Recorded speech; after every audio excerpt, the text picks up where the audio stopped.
What's up, ma gang de jaseux amateurs de cinéma? Johnny le jaseux pour un autre jason ciné.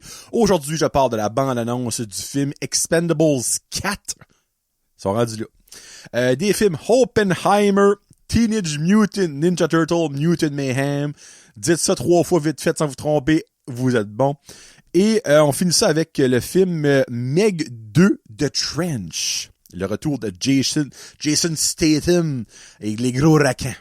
On commence avec la deuxième partie du Barbenheimer, comme j'avais parlé sur le dernier épisode.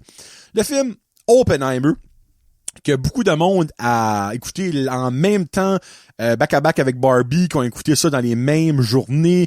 Ils ont sorti ça en même temps. C'est sinon le plus gros box-office, un week-end de box-office de l'histoire du cinéma en tant que combiné. Barbie qui a passé le 1 milliard, sorry, billion c'est en anglais, 1 milliard de dollars et un rendu à 1,2 milliard, qui va probablement dans les prochains jours, semaines passer Mario Bros comme le plus gros film cette année. Dans le fond, les deux seuls films qui ont atteint le 1 milliard. Mais Oppenheimer a passé 600 millions, si je ne me trompe pas, au travers du monde. Quand même très bon. Un film R-rated, donc restricted. Avant d'aller avec ma review encore là, en surface, parce que là-dedans, il n'y a à dire en tabarnak, là, ce n'est pas mon style de film, Oppenheimer, d'avance. Sincèrement, si ça n'avait pas été du gros effet Barbenheimer, je n'aurais probablement pas vu Oppenheimer. En toute honnêteté, OK? Mais, pour vivre l'histoire, pour vivre le moment, comme, dans les livres des records, dans l'histoire de la vie, ben, je pourrais me vanter d'avoir vu Barbenheimer au cinéma, moi, dans mon vivant, tu sais. Mais normalement, un film comme ça ne m'intéresse pas. J'ai quand même beaucoup aimé Oppenheimer, donc je lui donne un beau, pour moi, 4 jaseux sur 5. C'est excellent pour ce que moi, je donnerais normalement un film comme ça. C'est pas que c'est pas des bons films. C'est que ça m'intéresse autant que pogner la gastro. On met ça de même. Moi, des films longs, avec beaucoup trop de parlage, surtout des films historiques. Je suis pas un gros fan de films historiques. J'aime écouter des documentaires, pas 3 heures de temps, sur des choses, des faits historiques, regarder des petites vidéos sur des faits historiques, mais écouter un film de 3 heures sur un fait historique, un true story, basically, c'est pas pour moi. Mais je donne un 4 jaseux sur 5. C'est excellent. So, en gros, dans le positif pour moi, le acting tout court est incroyable. OK? Même les figurants paraissent bien dans ce film-là. Là. Comme le acting est on point, incroyable. La brochette d'acteurs qu'il y a dans ce film-là ne fait pas de sens. Je ne sais pas comment ils ont fait pour tout payer ce monde-là, mais ils vont quand même rentrer de leur argent parce que le film n'a pas coûté des milliards à faire, là, on s'entend. Mais comme tout au long du film, il y a des acteurs très connus, une scène, ils sont là, on les voit plus jamais après. Là, je suis comme, what? Ça, c'est sans compter, tu sais, eux autres, comme les acteurs principaux, comme, moi, je dis Cillian Murphy, il y a du monde qui dit Cillian Murphy, l'acteur principal qui joue Oppenheimer. T'as Robert Downey Jr. qui fait un travail incroyable. Il y a Emily Blunt là-dedans. Il y a Florence Pugh. Regarde, fuck it, je vais en aimer une couple d'autres. Ça vaut la peine parce que c'est, puis je sais qu'il y a beaucoup d'acteurs qui rêvent de travailler avec Christopher Nolan. Puis, peut-être, qu'il demande pas un gros salaire pour faire un film, juste pour dire, hey, j'ai joué dans Christopher Nolan. Il y a Matt Damon, mon Dieu, j'ai oublié Matt Damon. Il y a Alden Ehrenreich. Il y a Jason Clarke. Là, je nomme les autres qui seraient comme plus connus par le monde. Il y a Kenneth Branagh. On a David Krumholtz. Je m'excuse si j'ai fucké up son nom. Josh Hartnett, qui est vraiment bon là-dedans. En tout cas, regarde, là, j'en passe. Dylan Arnold, il y a Florence Pugh, comme j'ai déjà dit. Il y a un freak qui est là vraiment 2 secondes, l'esprit. David Dasmachine qui joue là-dedans. Matthew Modine. Dave DeHaan qui est là. Je te dis, c'est fou. Josh Peck, on le voit, je pense, 27 secondes. Tu sais, c'est quand même un acteur connu, tu sais, là. So, moi, je trouve ça mental qu'il est là-dedans. la discographie, la musicographie, tu sais, y a pas de Dua Lipa là-dedans, tu sais, y a pas boom, boom, boom, boom des Venga Boys, là, malgré que ça serait crissement concept, là, tu sais. Mais y a pas de chansons même là-dedans, c'est des chansons de cinématographiques, tu sais, y a pas de paroles, tu sais, c'est vraiment comme des mais la musique est solide. Puis Christopher Nolan est renommé pour ça. Christopher Nolan est renommé aussi pour faire jouer beaucoup la musique trop fort normalement. Là-dedans, il a baissé le volume un peu, c'est parfait. Le build-up à l'explosion, dans le fond, Oppenheimer, c'est l'inventeur de la bombe atomique. Les pour et les contre, le bon, ouais, bon, en tout cas, ben oui, il y a du bon, genre le bon et le moins bon de cette décision de créer la bombe atomique. C'est ça qu'autour de Oppenheimer, au cas qu'il y a du monde qui savait pas, je m'excuse, j'ai comme pas dit ça, là. Mais le build-up à l'explosion, le premier testing de la première bombe atomique, dans le fond, est mental. Rendu là, c'est mental. Ça, c'est pour le positif. Il y a d'autres choses, là, comme les dialogues par bout sont vraiment bons. Le film est très bien coupé, très bien structuré, très bien écrit. Danick Bigra m'a dit quoi, pis c'est vraiment on point que ce qu'il dit, c'est que, exemple, dans les années à venir, le monde qui étudie en cinématographie, comme dans les écoles de cinéma pis tout ça, peuvent facilement prendre ce film-là comme exemple d'un film parfait en tant que film. L'histoire, sorry, il y a comme quelque chose qui... Ah, c'est mes clés, là. Ça me gossait, j'entendais comme un toc. Tu sais, je dis pas que le film est pas parfait, mais dans le fond, le film, la façon que le film a été fait, structuré, producé, c'est on point. Il y a rien à dire là-dedans. Dans le côté négatif, le film est 3 heures et tabarnak que c'est long. Honnêtement, là, c'est long, c'est un moyen temps et je l'ai filé souvent. Le dernier heure, c'était interminable pour moi parce que ça, c'est Kevin, mon ami Kevin Lewis, mon con préféré qui a dit ça. Le premier 2 heures du film, jusqu'à l'explosion de la bombe, est un blockbuster movie. OK? La dernière heure, l'heure de 2 à 3 après l'explosion de la bombe, c'est un fan service pour les die-hard d'histoire, les die-hard de l'histoire de la bombe atomique. C'est plus un blockbuster. Et moi, c'est là qu'ils m'ont perdu. C'est là que j'ai enlevé des notes parce que pour moi, la dernière heure est plate à mourir. T'as le petit flippage de coche du personnage de Robert Downey Jr. qui joue comme un bébé lala là-dedans, mais qui a juste arrivé dans la vraie vie, que comme, il va avoir le crédit pis c'est pas un tel qui a besoin du crédit pis c'est lui que le monde devrait parler comme, gars, c'est du bébéage. L'espèce d'entrevue de comme pourquoi est-ce que Oppenheimer a pu son clearance, comme on m'en encore lisse de ça. Il a fait la bombe, esprit. Il a donné, dans le fond, il a donné les clés de l'enfer à ceux qui veulent ouvrir l'enfer. Tout bas, Yang a dit là que c'est les répercussions.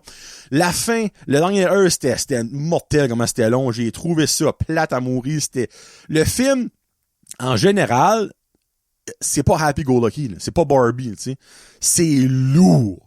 Lourd. Va pas voir ce film-là si t'es borderline à dépression, tu vas te tirer une balle. M'excuse, mais comme, que l'humanité, en général, passe pas super bien dans ce film-là. Mais, c'est selon moi, depuis 2014, je pense, mais d'enfant, depuis Interstellar, le meilleur film de Christopher Nolan. Tenet puis Dunkirk, pour moi, étaient des navets, c'était pas bon. Il y a du monde qui a aimé Dunkirk, il y a du monde qui a aimé Tenet, il y a du monde qui a aimé les deux. Moi, j'ai pas aimé pantoute les deux. Ça torche ces deux films-là, c'est un moyen temps, mais c'est pas pour tout le monde, là. C'est très long, très lourd, très slow.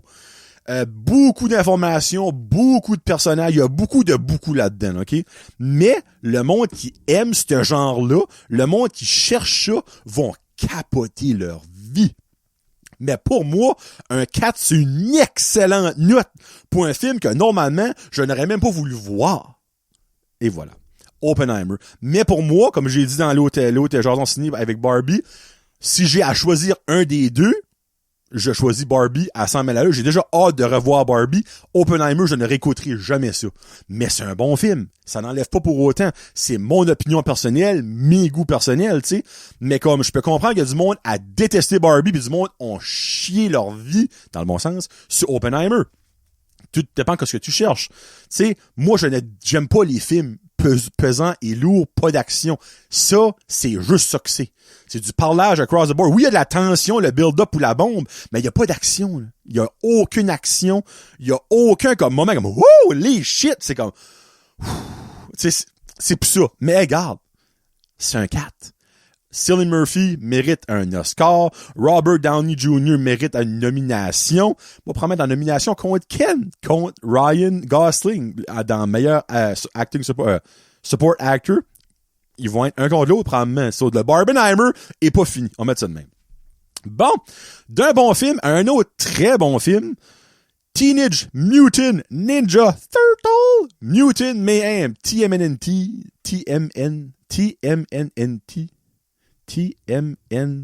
Pas N, j'ai dit 2 N de trop. TMNT.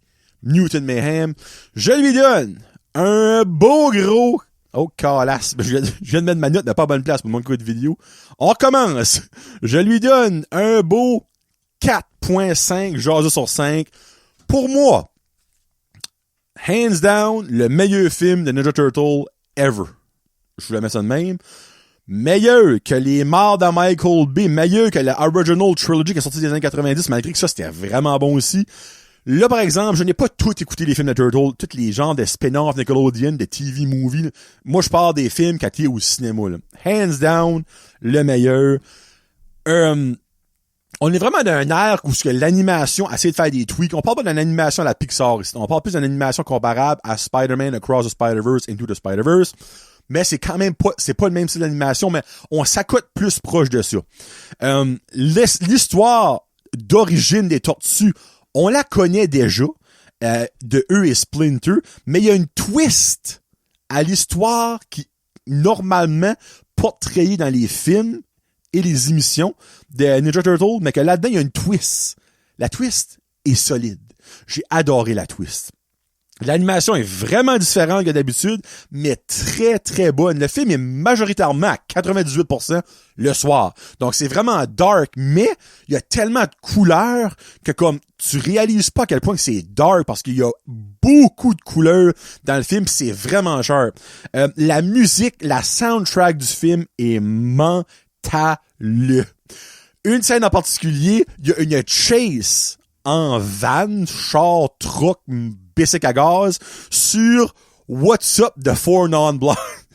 And I said, hey, yeah, yeah, hey, yeah, yeah. I said, hey, what's going on? Cette scène-là est mentale. Comme, la toune est tellement pas rapport, mais fait tellement la job pour cette scène-là. Anyway, la soundtrack est épique. Là, comparé à Oppenheimer, on parle de chansons connues, tu sais. À un moment donné, il y a du Beastie Boys, il y a comme pas mal de rap, mais il y a du rock aussi là-dedans, pis des tunes par rapport de même, tu sais, là. C'est juste assez drôle pour pas être trop colon. Parce que, tu sais, c'est renommé. Les Ninja Turtles sont un petit peu nono, là, tu sais, goofy, mais comme, là-dedans, j'ai ri juste assez. Plus que ça, j'aurais trouvé ça forcé. J'ai ri juste assez. J'ai trippé juste assez. Par bout, je n'ai pas pleuré. J'ai pas versé de larmes, mais par bout, c'était même un peu émotif. Je me suis emporté à comme, ah ouais, un petit moton. Je suis comme, tabarnak. C'est des tortues en animation que Jonathan approche-toi. Vraiment, là, c'était buzzant. Le méchant du film, qui est Superfly, Firefly, et calasse, qui est voicé par Ice Cube, là. Ça, c'est Superfly. Hey boy, j'ai pas écrit, là. Je m'excuse. Teenage. Ice Cube, baby. Superfly. Le méchant est Superfly, vraiment trippant. Au début, t'es comme, il va être facile à battre. Ah! Petit twist à la fin. J'ai pas trouvé ça assez long. Je n'aurais pris beaucoup plus. J'aurais aimé un peu plus de développement, comme il y a une énorme batch de méchants là-dedans, ok? Il y a le main villain qui est Superfly, mais il y a aussi beaucoup d'autres méchants. J'aurais aimé un petit peu plus de développement sur certains autres méchants, parce qu'il y en a trop honnêtement. T'aurais pu faire un film sur le développement de tous les méchants, ils sont comme 15, tu sais. Mais les principales, tu sais, Bebop, Rocksteady, on a un certain développement de où ce qu'ils viennent, pourquoi ils sont rendus là. J'aurais aimé un petit peu plus de ça. Mais autre que ça, j'ai rien de négatif à dire. Autre que je n'aurais pris plus, le film est quand même 1h40. C'est quand même un film pour enfants. Moi, mon petit a vraiment adoré ça. J'ai été voir ça avec Loric. Au début, j'étais pas sûr. Comme je l'amène dessus, l'animation, tu sais, on sent ça, c'est pas Pixar, c'est pas Disney. J'ai fait écouter le trailer, comme, ça a de la cool, ça. Puis on a été le voir, puis il a vraiment aimé ça. un peu plus long. Moi, j'aurais mis le 1h55, 2h. Mais tu sais, je comprends, c'est un film d'animation pour enfants-ish, tu sais. Plus de développement sur les méchants, mais je comprends pourquoi ils l'ont pas fait, parce qu'il y en a beaucoup. Donc, tu sais, c'est soit tu en fais un petit peu sur chaque, ou comme beaucoup sur certains, puis les autres, tu les délaisses. Dans le fond, c'est un petit peu comme un couteau à deux tranchants. Puis il y a une mid-credit scene, dans le fond, pas à la fin, environ à 3 minutes après les credits principales, avec toutes sortes de dessins puis tout ça, là, qui nous annonce qu'il va y avoir une suite. Il nous annonce le méchant de la suite. Il va aussi avoir une télésérie qui va être un spin-off de ça là-dessus. Je ne sais pas quoi ça va être. Ça va être comme les ados-ish, les enfants Ninja Turtles. J'ai hâte de voir. Mais il y a une suite déjà annoncée. Il va y avoir un Mutant Mayhem Part 2, peut-être ça va être TMNT The Rise of... donc, on sait que ça va être le méchant du 2. Chris Mart. Sincèrement, j'ai tripé ma vie. Je pensais que j'allais aimer ça. C'est comme... Mais pas à ce point-là. Et j'ai fait une grosse... un gros bold statement à Danick Bigra du Nerdverse Podcast. Enlève le lore, dans le fond, l'historique de Spider-Man. J'ai plus aimé Ninja Turtle que Across the Spider-Verse puis Into the Spider-Verse. C'est à quel point j'ai aimé ça. Mais il y a beaucoup moins de lore de Ninja Turtle, tu sais, comme, il y a beaucoup moins comme un énorme univers, tu sais, mais enlève l'univers énorme de Spider-Man, j'ai plus aimé ce film-là. C'est pas plus dire. Donc, allez voir ça avec vos enfants. Une petite drink avant de finir ça dans l'eau, concept. Puis c'est, by the way, pour le monde qui écoute la vidéo, vous allez voir, c'est weird, là, ce poster-là est comme miniature, là, de Meg 2 de Trench. Le premier Meg, vraiment aimé ça. De Meg, dans le fond, que tel nom. Je pense que je faisais pas en gros des jardins sinistres temps-là, mais je donnerais facilement un 4. Là, facilement.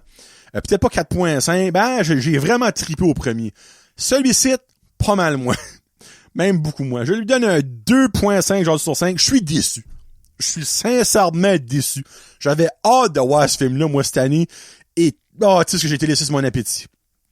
Dans le fond, l'histoire tourne autour des chercheurs. On a encore Jason Statham là-dedans, puis il y en a pas mal qui retournent dans le fond du premier.